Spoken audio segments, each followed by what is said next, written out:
In this special February releases episode of JRPG News Update. Remake, new game, port, new game, remake, port, remaster, and new game. JRPG.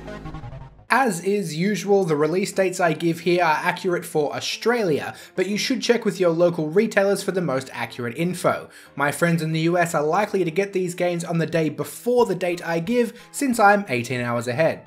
Also, I'm all for being inclusive in JRPGs, so some of these releases aren't technically JRPGs or aren't JRPGs at all, but they are all things that interest me and they should all interest you as well. So let's do this chronologically. On the 7th, we have Shadow of the Colossus, the full remake for PS4, which is looking absolutely awesome. I've spotted a ton of screenshots on my Twitter feed from early reviewers who are showing off the extensive photo mode, and the game looks absolutely gorgeous. The original Shadow of the Colossus is a masterpiece, and everything I've heard so far points to this being something everybody should really be excited for. Then on the 9th we have a duo of releases. Dragon Quest Builders is making its way to the Switch, and I like to think of this game as what would happen if Minecraft was a JRPG. Some of the mechanics are reminiscent of Minecraft, but it's certainly not all that it is. And if you skip this one on the PS4 and Vita, the Switch version is going to be the one to pick up if you want to play it on the go without massive performance hits like the Vita version had. Also on the 9th is The 7 Deadly Sins: Knights of Britannia, a brand new game coming to the PS4 based on the anime series The 7 Deadly Sins. It looks to be a 1v1 fighting type game, but the battles take place on huge 3D maps, somewhat reminding me of Dissidia NT, which just released on January 30th. Moving on to the 13th is one of my most anticipated games of February. Everybody is raving about Monster Hunter World right now, which is the series' first foray into a full open world, but on the 13th there is another long-running series going full open world for the first time, and that's Dynasty Warriors 9. I hope to have a review ready for launch, but what I can say right now is that this is the best Dynasty Warriors game I've ever played, and you don't need to be a fan of Musou games to enjoy it. The move to open world with all these brand new mechanics and gameplay elements is truly a near perfect evolution for the series.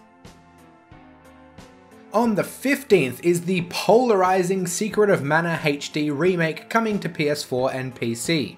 I say polarizing because my experience with fans of the series thus far have been very vocal on either side. Some people can't wait for the remake, some people can't stand it.